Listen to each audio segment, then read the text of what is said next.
this bowl of yumminess, you say? They call it muesli.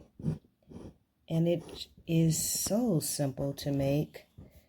I just put some oatmeal, organic, sprouted oatmeal, cut up some apples, threw some cranberries and blueberries in there, and covered it with pineapple juice. Stuck it in the refrigerator, and the next morning, muesli.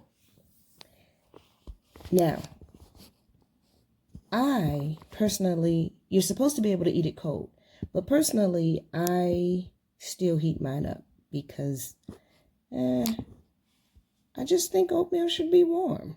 So I eat warm muesli, but you can eat it just like this.